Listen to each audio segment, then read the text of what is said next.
Hello everybody, it's Candace from Beacon Hill Books.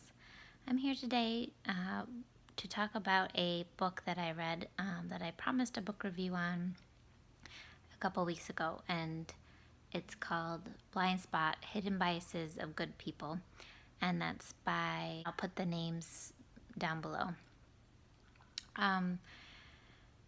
This book I was brought to my attention by Patty Digg with the Hard Conversations book club.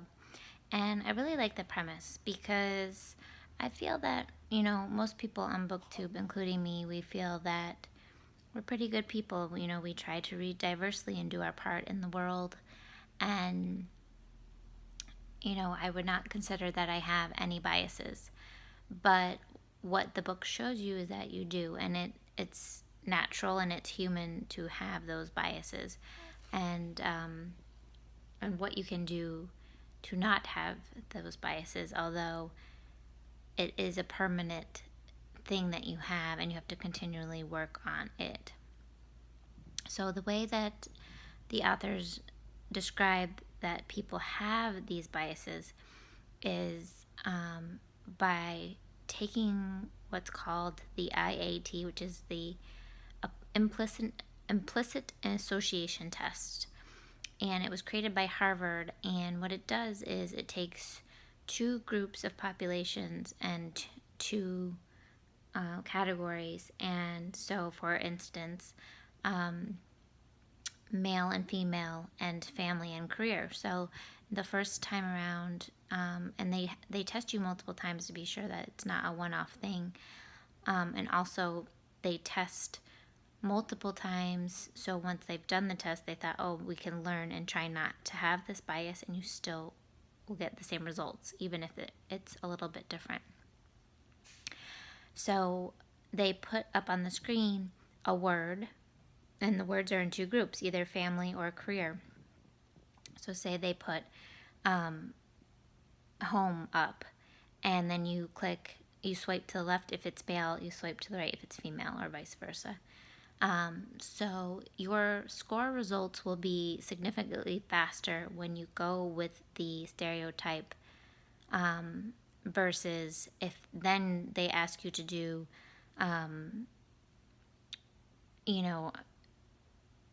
do home, but then swipe to the right side for a male instead.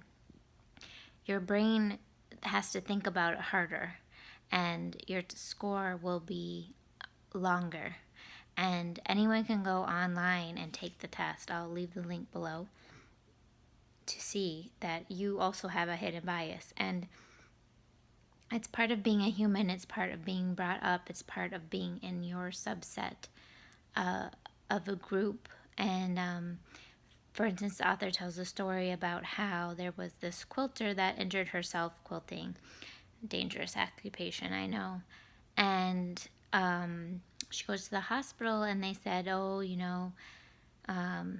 they didn't urgently act on her or give her maybe the best, I think it was doctor right away. And then as they were passing in the hall, one of the professors walked by.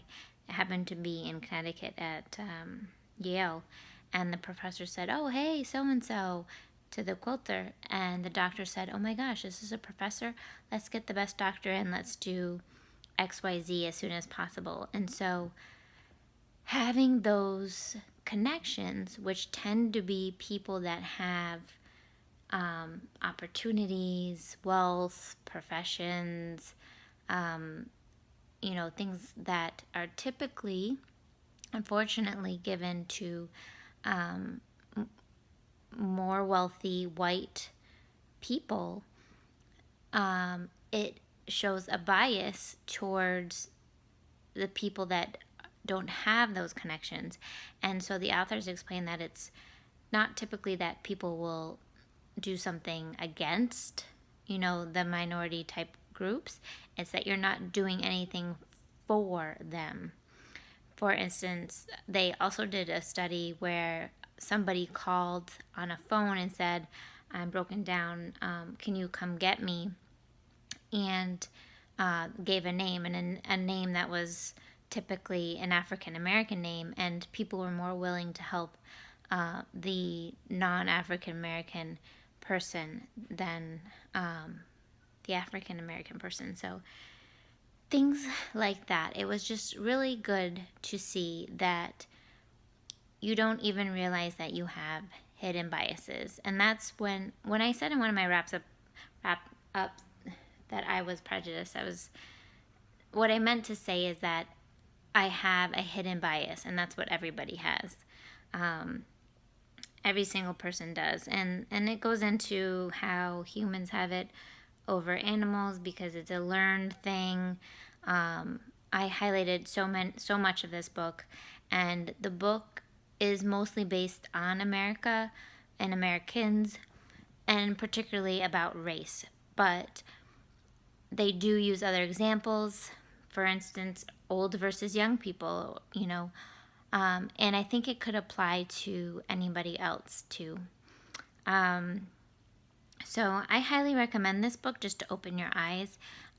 It's not hopeless in the fact that they try and explain these mind bugs, basically what they are, how to conquer them. And, it's nothing very simple. And like I said, it's not permanent. A lot of it has to do with visualizing things that don't go together, like a father that stays at home and takes care of the kids. And one of the people has a screensaver that has many of those types of photographs on that it constantly reminds her to fight against those types of biases.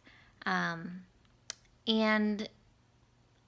yeah, it was a very, it introduced me to a lot of new terms. It opened my eyes to a lot of things. And I recommend it as a social science book. Let me know if you have any thoughts, if you've read this book, or if maybe you're interested in reading it. I got it out from the library, so it is available in Boston at least. And if it's not at your library, maybe you can recommend it. But go online and take the test. It's at implicit.harvard.edu. You can do it on your phone as well as on the computer and see, your hidden bias. I think everyone's got one. Thanks for watching. Bye.